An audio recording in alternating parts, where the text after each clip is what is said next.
Pre-COVID, the total grocery online penetration, including all of the major players, Ocado, Tesco and everyone who delivers, only accounts for 7%.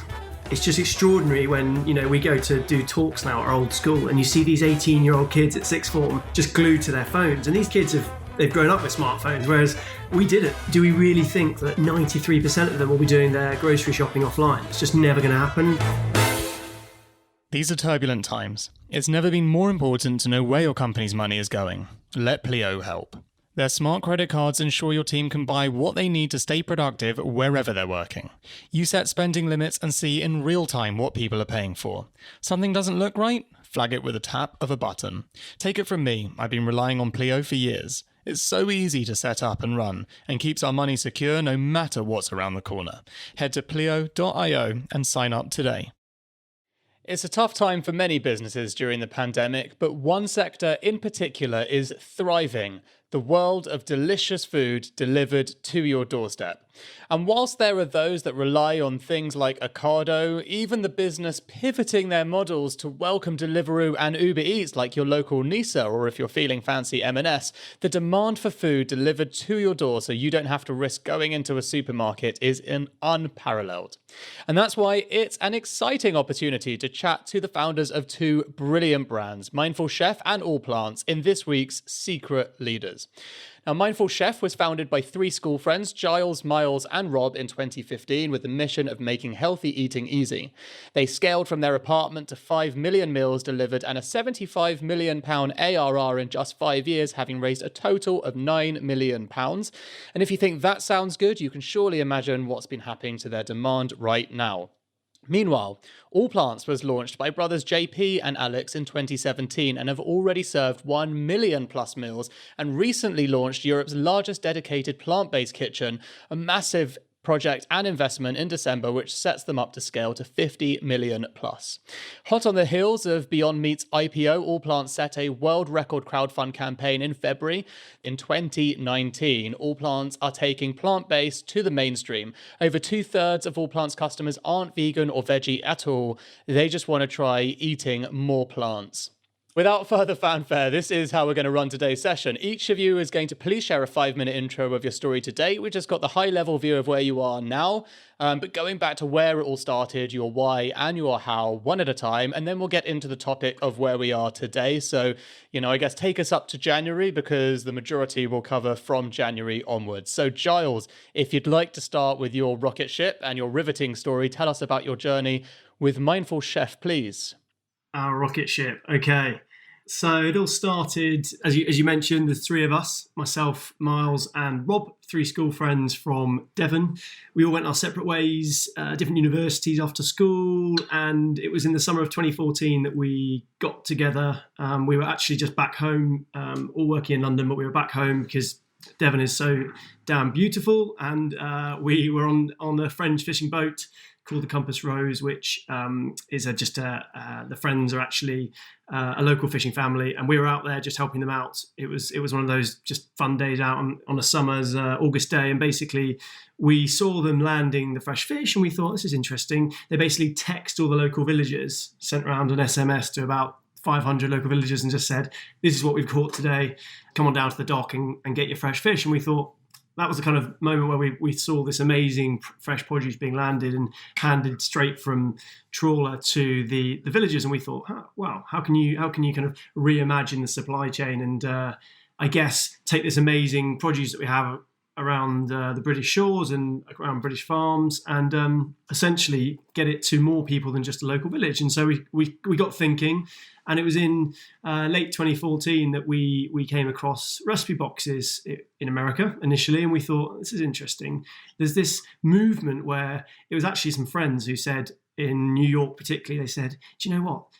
Every apartment block has loads of recipe boxes like popping in the lobbies. What's going on? People aren't visiting grocery stores as much. And we explored it, and we found that in the UK there was two big players. There was Gusto and HelloFresh, both of whom were heavily funded at the time. One was Rocket Internet incubated, And we thought, this is interesting, quite a competitive market. We love the idea, but you're mad to go up against the likes of Rocket Internet when you're three mates from school with no money and you're living in this tiny apartment in Waterloo. And we basically looked at the market, and one of our biggest pain points as a trio was eating healthily in general was pretty tough. I mean, who does want to eat healthily?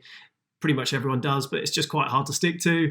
I particularly was finishing work late. I was at M&C Saatchi at the time, just like lots of people in London and other cities around the UK. You get home late, you're knackered, you're tired, you reach for the usual bag of pasta as you're walking by a local Tesco Express or whatever. And we just decided that actually let's make it all about healthy eating. So we looked at the market, and we decided that there was a genuine opportunity.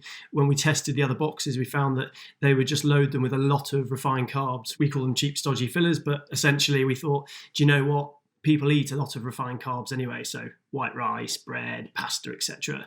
We thought, give people something that's slightly healthier, and that they can have a kind of credit and debit system in their head as consumers. You have a few drinks at the weekend, you have burgers, you have pasta, you have spag bowl, and then come Mondays, generally people, after overindulging a bit, they want to reset a little bit and kickstart the week, probably with a workout and some healthier food. So that was the kind of genesis of the idea, was to make healthy eating easy. And we built the whole brand around healthy eating, hence the name Mindful Chef. And I guess getting to a short version of the story, we launched, again, it was just three of us in the apartment. I quit my job first. We started in this tiny little warehouse in Earlsfield, which is in southwest London. And we started delivering the 10 boxes ourselves in this kind of Del Boy Trotter three-wheeler style of van.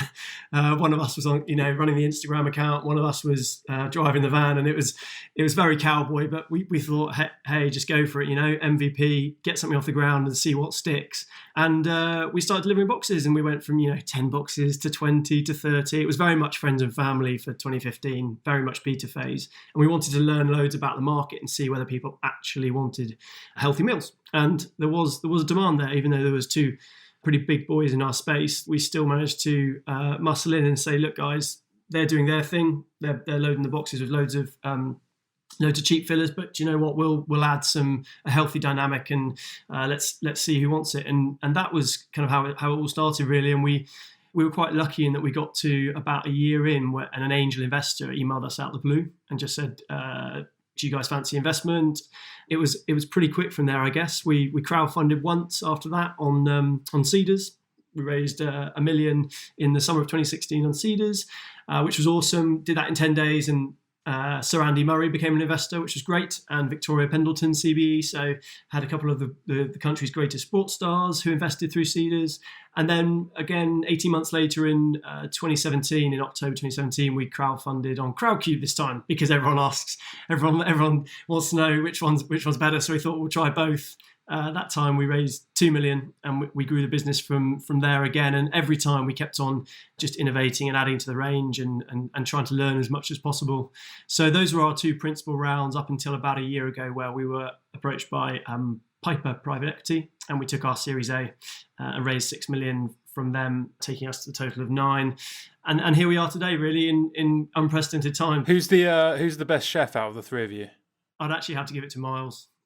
Miles is actually pretty damn good. Was it his job at the beginning to come up with the recipes?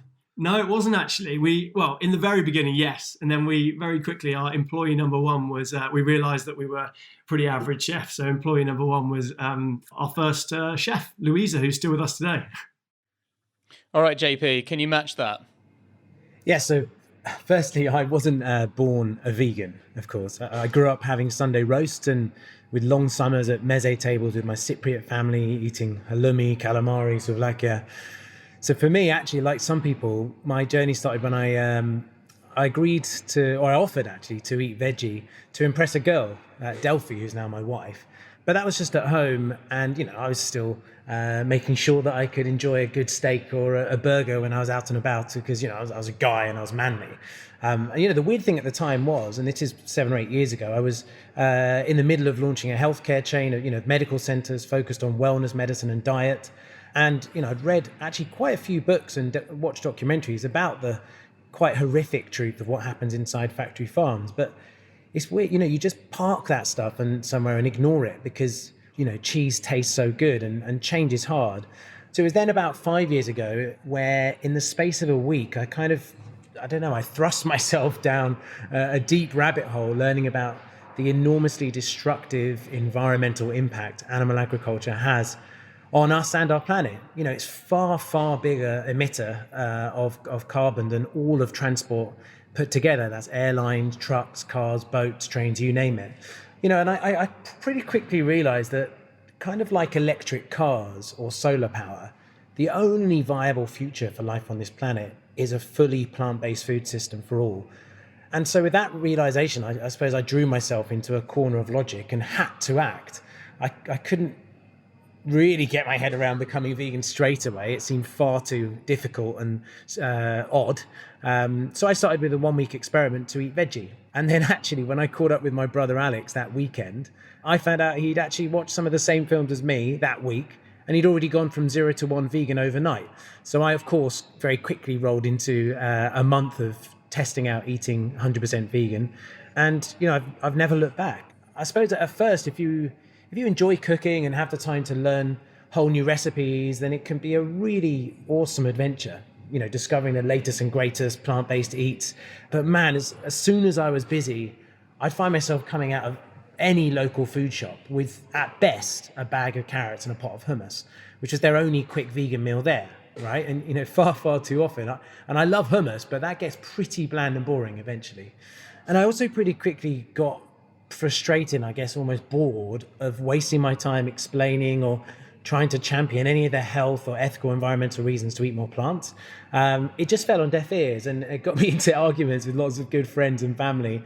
But what I did find is instead, if you cooked somebody up a really delicious barbecue pulled jackfruit or one of our first dishes, a cashew cheesy mac or a hearty bolognese, all of which, of course, didn't have any meat or cheese in it, it could really create these powerful light bulb moments. Hang on a sec, that this doesn't have any meat in it, or how can you make this without cream?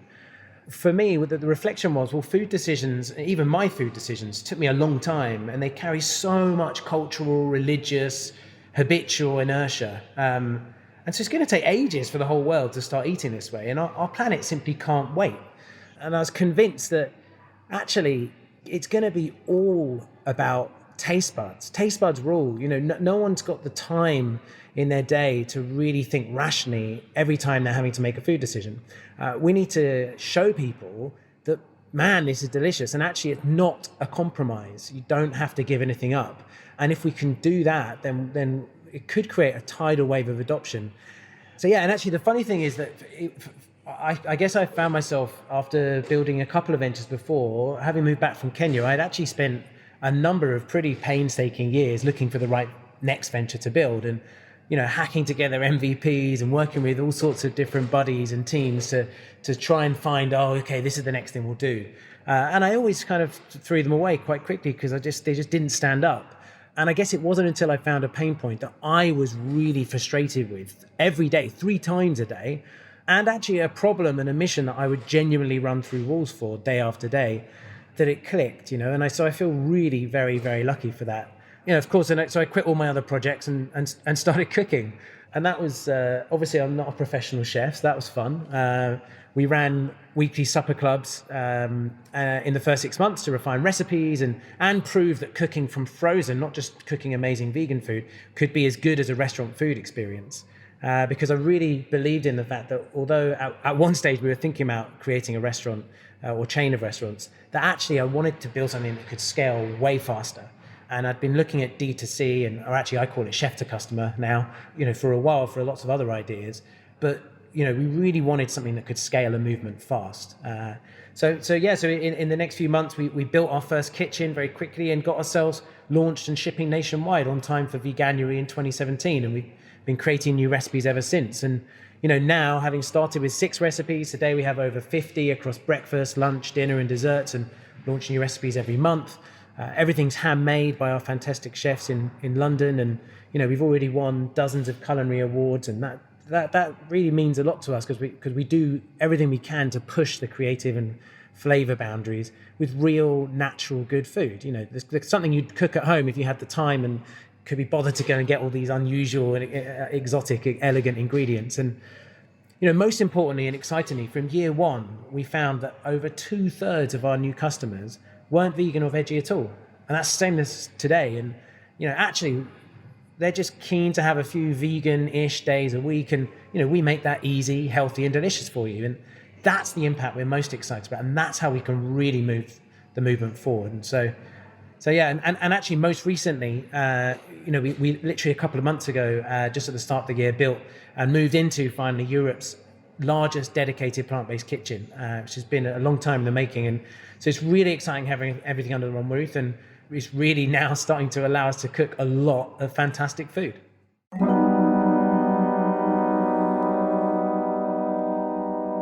This podcast is brought to you by Clavio, the growth marketing platform most recommended by other business leaders and the one we use at Heights to send our Sunday brain health newsletter. In uncertain times, supporting your community and fostering relationships by being open and empathetic is a strategy that's going to be appreciated and remembered far beyond today. Now, one of the best channels to deliver these communications is always going to be email. Email marketing is one of Clavio's foundational offerings, and when you leverage personalization driven by a 360-degree view of the customer, you're going to create memorable marketing moments that cultivate lifelong relationships with your community. Now, Clavio truly understands how challenging it is for each and every one of us entrepreneurs to get our businesses off the ground, let alone navigate trying times like these. Clavio is here to help brands communicate, engage, and foster relationships now and when all of this is just a distant memory. Visit clavio.com, that's KLAVIYO.com/leaders today. You know, I think a really interesting question I want to ask both of you is, assuming, and we'll talk about it, but assuming this is an especially challenging time in the business, positively challenging, I'd imagine, for both of you, but up until January, or I should say January, up until really the pandemic seemed likely, so leading up to lockdown, what were some of the hardest moments for you? What did like real headaches look like until now? So Giles, starting with you, what, like, obviously I'm assuming this has reframed it, so let us know. Yeah, it certainly has reframed it. I would say one of the biggest challenges, and it's often overlooked, is just the operations of a recipe box. So right now we're probably doing about 1.2 million ingredients every week through our warehouse. If you take one avocado or one lime, that's one ingredient. We're doing over 1 million of them coming in and then being packed into about 5,000 different box combinations. That is incredibly complex, and that's probably the biggest challenge for our business, is just getting all of that perishable, working to a just-in-time model, coming into your warehouse from suppliers all over the UK, and then getting it out on time to the right customers in amazing shape. That's very complex, and I think it's safe to say in the early days we completely underestimated the complexities of a recipe box model, and it's probably why there's only really 3 in the UK that are still going, because it's incredibly hard. But if you do crack it, it's amazing for the end consumer because you've done all the hard work for them, and there's all sorts of benefits like food waste, etc. But I would say the biggest challenge for us has been operationally ensuring that we can get through those pretty tough times. And like, has there been a moment in the business that you've just been like, well, this is possibly the worst day we've had yet? Actually, name drop here, but Miles and I went on Fern Cotton's Happy Place podcast about a month ago, and she asked this question, and it took me back to probably one of the darkest days, which was, I can't remember exactly when it was, but it was when we were still delivering a lot of the boxes ourselves through our own courier network. We basically tried to build our own courier network, have since departed from that and use the guys who know what they're doing, like DPD. But when we did it ourselves and we used a few other couriers, I think it might have been 2017-ish. We had one day where Black Friday was just becoming this big thing generally, and we sent out, I can't remember how many, but it would have been low hundreds. And the boxes went out. We had been packing them all day. And we used to get up and go to the warehouse on Saturdays and Sundays used to be our packing days. Now we pack 7 days a week, but we used to do it when it was just us and an army of friends and agency staff. We used to do kind of 7 a.m. to 7 p.m. every Saturday, and then 7 a.m. 7 p.m. Sunday, packing hands on, and then we would go home and man the phones. And I remember we would take it in turns to basically man the phones coming through to our mobile. And I remember on the Black Friday weekend where one of our couriers just rang us, and we had our own couriers, and we also had an unnamed national courier who we're not with anymore. And they just rang up and said, we're not going to be able to get about 400 of your boxes out. We've just completely underestimated Black Friday in general. And I said, sorry, what do you mean? And they just said, I'm really sorry. They just sat at the depot and they're not going to go. So slowly this mobile phone started going off the hook from customers. And I remember just sat there with my now fiance, and I just looked at Charlotte. I just said, I honestly don't know how to deal with this. Miles was manning the inbox. I was manning the phones. And you just had all these unhappy customers saying, where's my food? I've planned on this for tonight. And I had to just say, we can't get it to you. And of course, we went back to the drawing board over the weekend, got more stock in and sent out replacement boxes. But dealing with people that kind of, the phones went till about 2 a.m, people asking where their boxes were, that was a pretty low moment. Yeah, that sounds absolutely miserable. Wouldn't want to be you that day. JP, you've got a cringe all over your face like something similar has happened to you. But I guess, same question to you. So up until now, what does difficult look like? Yeah, I mean, we've had some really hairy. In fact, the reason I was smiling while Giles was saying that is we've had Black Friday blowouts as well, and they really got us bad. And we've also had one of the Februaries when snow came in like crazy. It completely shut down distribution around the UK for about 2 weeks, and we lost an enormous amount of stock, and we let down thousands of customers. And at the time, we had almost no money, and so it was like, what do you do, and how do you compensate people? And you basically end up giving as much food away as you can to make people happy. So that was really tough. I'd probably say though that the toughest moments have been when there's been, pretty much every time we run a financing, as you're closing, you're closing, but you're having to act like everything's hunky-dory, and particularly on the hunky-dory front, like you have a cash balance that you're completely sound and comfortable with, and that there's not a concern at all. But the reality is that you're almost always trading a negative cash balance, and that is just part of the crazy journey of venture building, where we go through these burn periods and then access a new round of funding if you've actually earned it. And I think there's been a couple of times in those periods, particularly when we're closing our A, where I had to take a large number of loans from family members and friends who I really did not want to borrow from. I was done. Like I had nothing else to offer. And so I felt really stretched at that point. And I mean, we wouldn't be here if my dad, my uncle, and a number of my mates hadn't put what they did in to just keep us afloat. So those times are tough. And, I think as you mature as a company, those times should diminish and become less frequent. Here's hoping. Yeah, well, I guess you've got a different problem now. So, taking it forward from January. So I think this is, really where the meaty stuff of the story comes from, because sadly, a lot of people are obviously suffering. A lot of our guests that we've had so far on this series in Secret Leaders are suffering. Their businesses are completely having to pivot or are screwed. Certainly some of the guests we've got coming up. And we've decided, we definitely want to pepper the series with or season the series, I should say, with some exciting stories where there is a lot of change having to happen. But, in businesses that were already going well, now the whole consideration about how to scale and how to serve customers is drastically changed. So let's start with you then, Giles. What does it look like since the pandemic started? What kind of decisions have you had to make? What kind of increase in numbers are you seeing? We started to see an uptick in late Feb. We saw a big bounce around about the 15th of March, which was just prior to Boris's lockdown.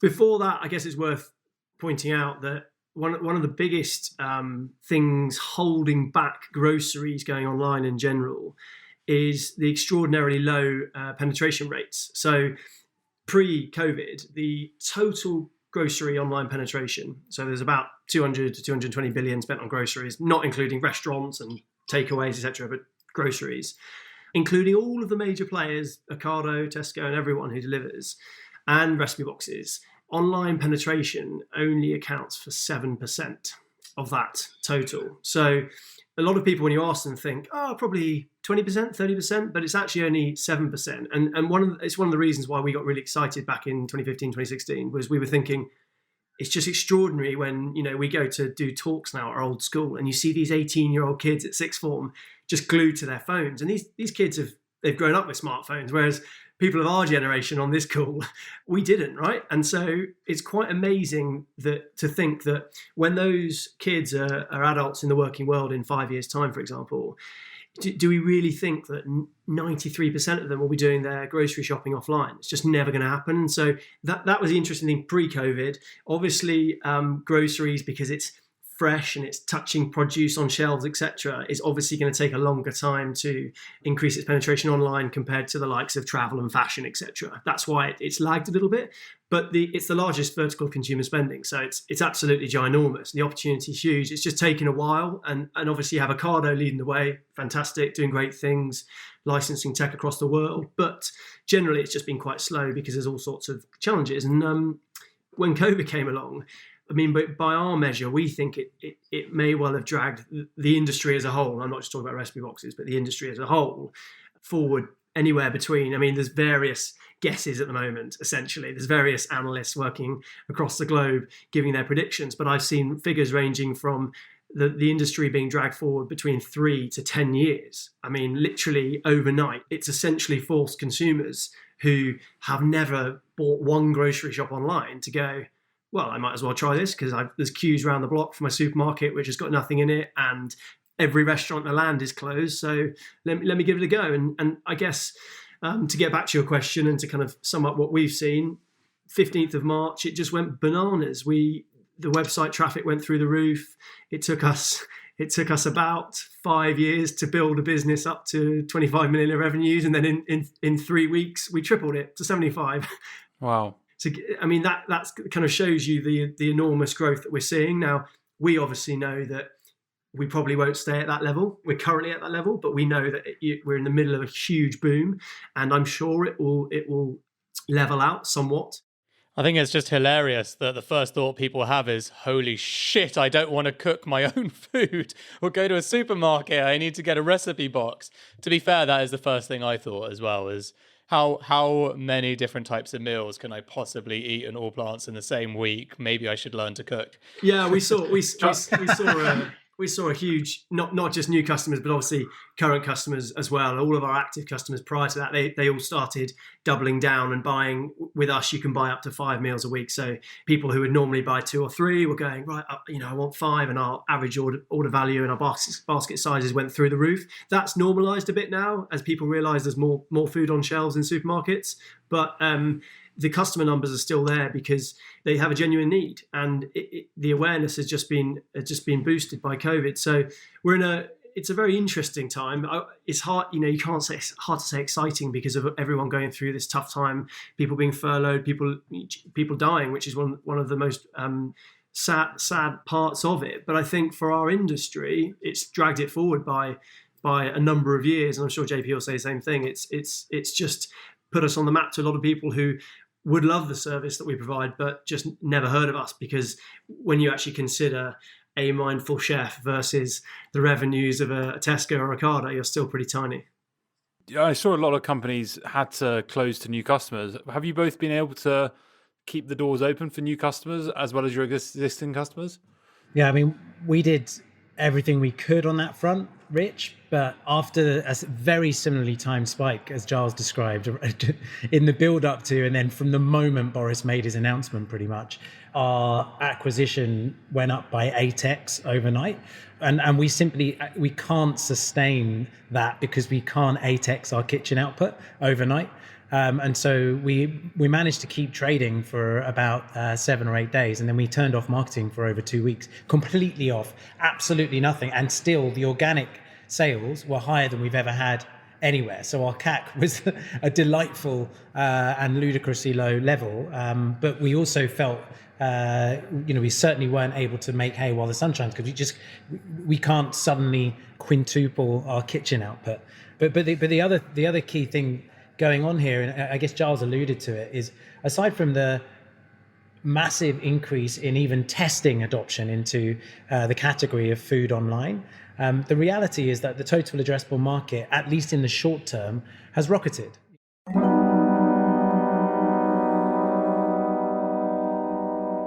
Aloha, it's JP from Allplants here. Just wanted to shout out Heights as I'm a customer and huge fan. Been taking it for 6 months now, and as I basically live and work in the Charlie's Chocolate Factory of healthy vegan food, I generally get all my goodness from the kitchen. But there's a few key brain nutrients and minerals a bit harder to pack in, which I don't want to leave to chance. Having my beautiful Heights daily breakfast dose gives me all the B vitamins and omega-3s my brain needs to keep up. You should join me. Use the code LEADERS at yourheights.com.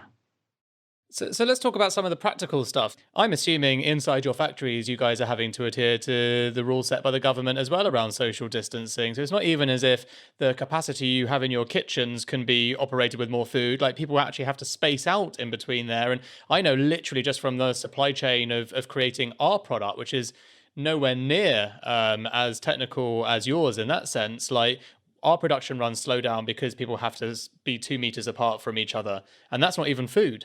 So I'm just, I'd love to know some of the practical and real experiences you guys are seeing inside the companies in terms of increasing volume and physical space.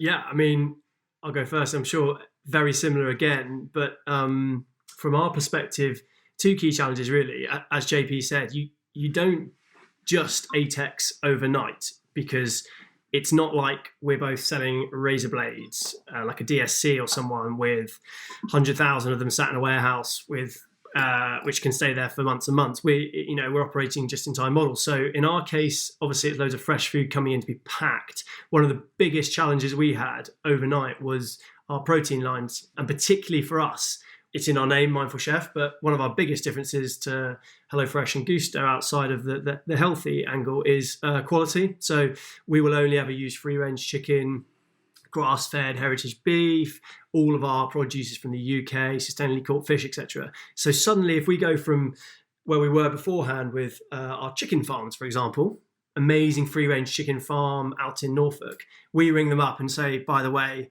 orders have tripled overnight. They just can't sustain that. They can't turn it on. It's not like producing something in a factory. So essentially we have to then go out, and basically for about 2 weeks, we just spent the entire time speaking to new suppliers and working on that supply chain across the board. And as I alluded to, we're up to about 1.2 million ingredients coming through a week now into our operations hub. So these are vast quantities and vast sums across all of our lines, whether it's the plants, the proteins, etc. And I think that was one of the biggest things was being able to dial that up. And then just on that point, I presume that there's actually plenty of suppliers out there. It's not like the food's not there, because this food was going to restaurants, and you're perhaps working with suppliers that were supplying that industry. Correct, yeah. So obviously, as the supermarkets were keen to point out when people went bananas and started panic buying, there's enough food to go around for everyone. It was just that overnight, someone flicked a switch and every single restaurant, pub, bar, cafe in the country had to close. And therefore there was all this food that was in supply chains destined for those guys. And they had to rework the supply chains, and it just takes a while because it's incredibly complex behind the scenes. In our case, we have direct relationships with growers, with veg growers, with the chicken farms and the fishermen, etc. So we obviously took all the stock we could from those guys, and then we just had, in one case, if you take chicken, one of our buying team literally rang 65 free-range chicken farms in the UK and just wouldn't put the phone down until he could get every single free-range chicken we could get. And JP, I'm guessing very similar story, but what's it been like? Yeah, so I guess we had a lot of what Giles described, and I guess the slight increase in intensity is that it's actually our staff at our kitchen as opposed to with a partner, which is it raises the bar a bit in terms of us feeling quite responsible. And one of the key things we had to do, and that was tough to navigate, was because we're all under one roof now that we're in our HQ, which we call the greenhouse, where we do all the cooking and everything else, and actually deciding that over half our team would go remote, but then everyone who was part of the food operation would stay and continue to come to work was really quite an important message to get right with our team. And I ended up basically, I guess I found, and I'm sure this will resonate with a lot of other people trying to work their way through this, is that we've had to go to whole new levels of availability and frequency of communication and transparency. So just constant all hands almost to explain, look, this is what the latest guidance is, this is what's changed, this is why we're still coming here to work. A lot of our chefs are Spanish and Italian, and they were had the experience from their family and friends from 3 or 4 weeks before, and so they were really freaked out. And we started having to not just provide for people isolating with symptoms, but also where they had stress about the fear of getting symptoms. So for the first 3 or 4 weeks, we had a good 35 to 40% of our staff isolating or recovering from symptoms, which at a time when demand is surging is particularly hard to handle. And so fortunately, we were able to recruit dozens and dozens of new chefs into the team and train them up quickly, all who'd just lost their roles in restaurants all across London. And so we've actually ended up with a very, very highly skilled workforce who are able to cover during this time, which has been great, and the team are loving it. And what I found certainly is that it's been alongside all of our food operations, shift managers and leadership, we just had to roll our sleeves up and really be very present and available for everyone to support them, because the work they're doing is the most important, which is to keep us cooking. There was a few dicey days where we looked like we were actually going to be completely stocked out, but we just about managed to get through it on an even keel. And we're starting to be in a slightly better controlled position now, where we can get back to forecasting and, trying our best to predict what's needed and grow to it. So I guess similar to asking you, Giles, but you succinctly pointed out health and culture, which I just assumed are the two biggest, concerns. So, you mentioned, JP, like a bunch of your team did have concerns with or suspected cases of COVID, and that it's given you the opportunity to hire loads of new people. And I'm assuming off the back of that, a big influx of new people into a team creates a really interesting culture dynamic for you as a leader that's, had a plan about how to onboard people, etc. And I'm assuming that a lot of that has gone out the window just to match demand. So I guess first question to you, JP, is like, what has that actually been like? And then, to Giles, same question, but also just understanding like the health of your team, how that's been impacted and how you've dealt with that. Yeah, fortunately, over the last few months, we had just done a big upgrade to the way we onboard into the kitchen, because we'd already, from December through to February, 2.5x'd our kitchen production in those 2 months. So we'd had to do some rapid hiring then. And so we were able to take a bit of a continuation of that. I think one of the key things that supports us as well is that we've now got in Roberto and Steve and James and Martin, who they'll hopefully be happy to get name checked, just brilliant shift management and operational management. And so they really do a very good job of setting the tone and making sure all of their deputies are all over both the coaching up of people and then also the kind of the performance management in the early days of someone joining a team. So that part's been relatively stable. The creation of uncertainty and the fear, particularly in the early days, again, of like, are we all going to lose our jobs? Are we going to shut down? What does this mean? The only way we found, and certainly this was true for our fully remote team, 50, 60 people as well, was that we just had to be super transparent and super continuous as things evolved with saying where we were at. And actually acknowledging, most importantly, we didn't really know, but we would be explaining as soon as we did, in terms of answering questions as to how people can ensure they have a job, or that they're allowed to take these 7 days or 14 days isolating if a housemate has suspected symptoms, for example. So we had to be really front foot with that stuff and just constantly sharing how we would approach it. Giles, how's it been for you? Yeah, it's been very similar. I mean, so aside from obviously the operational challenges, and that's our site in the Midlands, we obviously have the core team in London. We actually decided to send everyone home and work from home as an entire office about 10 days prior. There was a period where, you'll probably remember, loads of businesses were building up to it and foreseeing it coming. So we were about 10 days ahead of the government announcement, which allowed everyone to get into the pattern of getting used to working from home. And fortunately, in this day and age, with Zoom calls and whatnot, I think it's much easier. And incidentally, I think we'll see a bit of a shift post-COVID in terms of working patterns across various sectors. But for us, we had to heavily pad out our customer care team. So that went from around about 7 staff to around about 20. So we very quickly had to hire a load of customer care agents who we had to then get them to work remotely. So some of those guys have never seen our office. It's quite a strange dynamic. I think the way we try to approach it, which is exactly how JP said he approached it, is you've got to be super transparent, open and honest. And in our case, we're all new to this game, right? So we've been building a business for the last 5 years.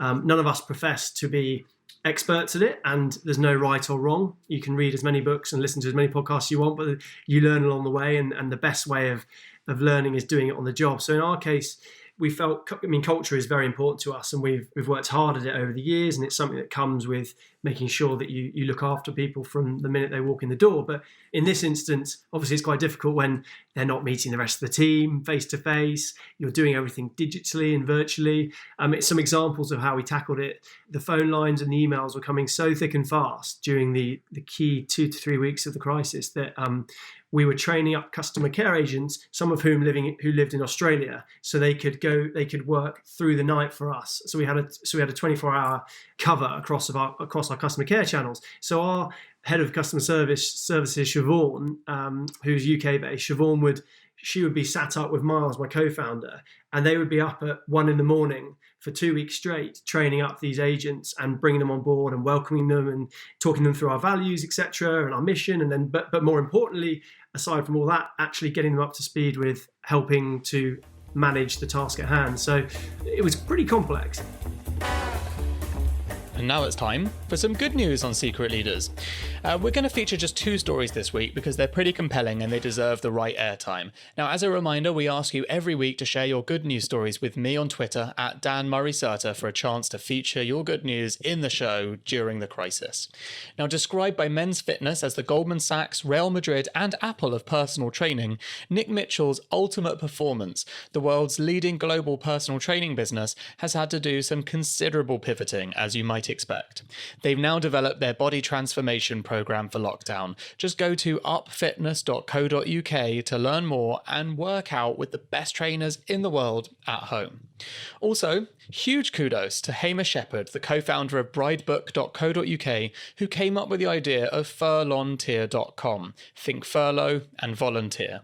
Now, as a fact, up to 9 million UK employees are being furloughed.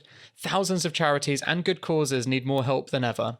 Furloughed employees are allowed to volunteer, and the majority of furloughed employees want to make an impact, stay busy, and help during this terrible crisis.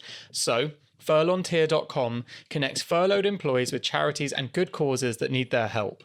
Now, Oxfam has furloughed 2/3 of its team. Duty to Care, which provides mental health support to NHS workers, needs more help than ever, and thousands of charities and causes are also in this scenario. Now, furlontier.com can help solve this. Because he's busy with his own company, he and his wife put a beta site together on Wix and stuck it live and asked an applicant called Sam to run it, who 10 days later has already built a team of 20 people. Now they've been on Sky News, BBC, and indeed Secret Leaders, and they have thousands of Furlontier applicants and place people into 100+ amazing charities. So if you want to join and spread the word, please do go to furlontier.com and help people, help charities, and help society. Now, if you want to feature on our next week's episode, just follow me at Dan Murray-Serter on Twitter or LinkedIn and look out for these threads asking for good news. Now back to the show. So, I want to wrap up, guys, because, basically because you've taken us up till today, you guys are doing a brilliant job of leadership and handling what is a crazy scenario with physical supply chains, amazing, delicious food still being delivered to people regularly. So, I just want to know some, quick rapid fire answers. We'll start with just you, Giles. So, what is the biggest mistake you've made on your journey so far? We launched our vegan range in January 2016 and sending 50 vegan boxes to journalists and press with ice packs that were a bit slit. So when they turned up, virtually every single editor who got sent a vegan box, the box basically fell through the bottom. It was soaking and the contents fell through the bottom. We got emails from the Times and the Mail saying, thanks for the parcel, but it fell out on the floor in the office. Yeah, I like thought you were hate about to mail. say that there was some like shredded beef in the vegan like, box or something like that. That would have been Not quite that bad, but very Charles has embarrassing. definitely tried that trick on me before. I'm Yeah, sure. Rich would take that box. He'd be Yeah. delighted. He'd be Yeah, like, if this you've got vegan any- food's not so bad. Okay, what's the biggest mistake you fear that's yet to come? Me again. Yeah, we'll do you first, and then we'll take JP. So JP can learn not to make any of the same mistakes as you. He gets an early chance to see. Biggest mistake that I fear is yet to come. I actually think underinvesting at certain times. You obviously have to have the cash in the bank to be able to invest, and as JP alluded to, it's extremely challenging when you're growing a business in its early years. But I would say there's huge opportunity in the online D2C food space, and underinvesting at key times could be a huge mistake. So you've got to keep the foot on the gas. And what's the best piece of business advice you've ever been given? Don't try and be everything to everyone. From one of our board members who's still with us from the early days. He was the former global chief strategy officer for Interbrand, and he basically just said, look, don't try and be everything to everyone. You're all about healthy eating. Make it exclusively about that. Don't try and branch out into things that don't relate to that. Be very clear in the consumer's eye what you stand for, in our case, healthy eating, and making it extremely easy. And then everything else will build on from that. What do you think your biggest development area as a founder is that you've still not nailed? Other than your moustache. God, this sounds like an appraisal. Is this an interview? Like, what's going on here? It is literally an interview, guys. I can't believe it's taken you an hour to realise that. Yeah. Grilling.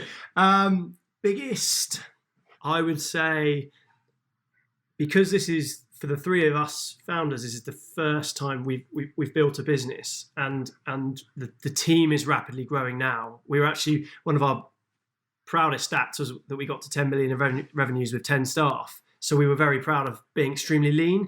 I think the biggest challenge now, as we've scaled out very quickly, for me personally, is to make sure that you can look after these staff. You can become a great manager and, I guess, mentor in some cases, whilst being the cutting edge of the business and trying to grow it. In my case, looking after the marketing, that's a big challenge. And I think that's something I've got to work on, is making sure that you can really look after your team whilst you're going through this roller coaster of a journey, and you're growing at, triple digits every year. I think that is quite hard to be able to, on the one hand, have that kind of crazy adrenaline and pressure and pace, and investors and board members really pushing you, and you're your own harshest critics. But then at the same time, being able to level with the staff and relax with them, look after them, relax with them at the end of the week, etc., and foster that culture. I think for me personally, that's probably one of the biggest challenges to work on.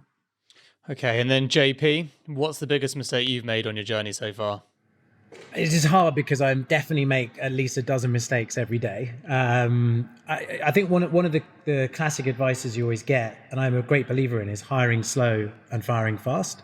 And that it's critical to build a fantastic culture. I think I've definitely managed to get the hire slow part right. It took a really long time to build our leadership team, in particular, our management team. But now that it's done, fantastic. But blimey, that was a real slog. It took a good 18 months. But I think on fire fast side, sometimes it's quite easy to be obscured from doing that by the fact that you just bloody need people to do X or Y. And a good example of that is, in fact, earlier, the past summer, so mid last summer, we reached a point with our AM shift, because we cook AM and PM 16 hours a day, where we realized that actually the entire shift pretty much needed to be let go of. And I then had to have one of my worst days where I had to sit down for back-to-back 30-minute interviews, letting go of the entire team, because they just had not, we hadn't performance management at the right level. And that was a really tough lesson to learn. And what do you think your biggest development area, other than being succinct, is? I think one thing I'm working on at the moment is balancing conviction with curiosity. As a founder, you're expected to really make very strong decisions all the time and know what's right and go for it. But actually, I think that it can, particularly as you start to have a really high capability team around you, it can reduce the opportunity to learn and to listen to a level that actually gets the best outcomes. And so I don't think it's going to be easy, but it's something I'm trying to upgrade on. Great. And guys, both of you, I'd love to leave with an inspiring message that you fancy leaving to all the business owners out there running businesses during COVID-19, whether positive or negative. So some magical words to end the session. No pressure. This time we'll be fair. We'll start with JP. So Giles has a moment to think wisely about the words he's going to choose. I don't know how relevant this would be for anyone else, but I guess the key thing that I am certainly doing for myself is to try to find the silver lining and try to unearth how we can build back positively, whether that's in our business or in society. And for us, when we've talked about online, D2C, grocery, none of that's actually that important to us. For us, what matters is we want the entire world to eat more plants and eventually eat all plants. And there's a really profound transformation that can happen at a time of catastrophe. And this is not just an isolated event. This is, for the first time ever on this planet, all humanity as one, experiencing something completely we could never have even imagined. And I feel very hopeful that out of the back of this, there will be a heightened consciousness and a heightened interest and willingness to really start to make the changes that could create a better world. And for us, that means eating more plants and finding a way out of our reliance on meat for food, and the way that could transform our planet, whether it just is in the measure of greenhouse gas emissions or leading to a healthier and happier planet of humans would be fantastic. And so that's something that we feel really hopeful and bullish about. And I would encourage anyone else to really dig to try to find that for themselves. What about yourself, Giles? For me, it would be, and this is probably just as relevant for would-be business owners listening to your podcast. I wish I had listened to a lot more podcasts like this prior to starting Mindful Chef. But for me, I think treat this as an opportunity, right? So it's the world essentially has gone on pause. It's reset, and it's devastating, but we will get through it. Everyone will get through, and I think actually we might get through it quicker than people think. Treat this as an opportunity to go out there and do exactly what you want to do. So in my situation, I know a lot of friends in 9-to-5 jobs or much longer hours than that jobs in the city, up and down the country, who right now they've either been furloughed or sitting at home with less on, but they've still luckily got a job.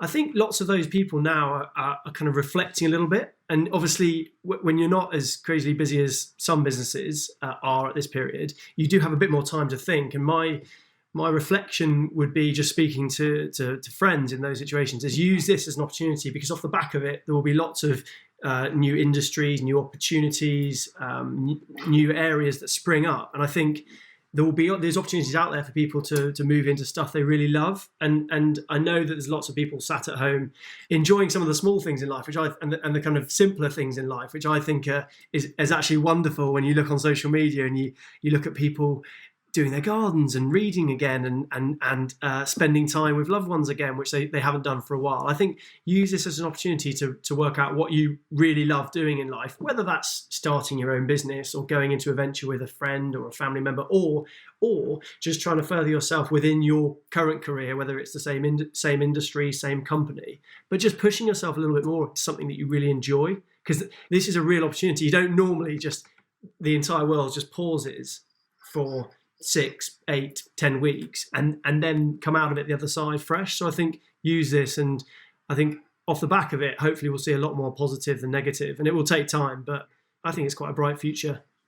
And so do I. Guys, thank you so much for your time. Giles from Mindful Chef and JP from Allplants. It's been an absolute pleasure to have you both on. I know what I'm having for dinner. Half and half, obviously. Yeah, I was waiting for that. What were you gonna say? Okay, Thank you, guys. all right. Thanks guys. so much, guys. Next week on Secret Leaders. We want to show that business can be a force for good. So we've been using our distillery to make hand sanitizer. So to date, we've made, shipped and donated over 300,000 bottles of medical grade hand sanitizer. We have supplied healthcare charities, we've supplied key frontline workers.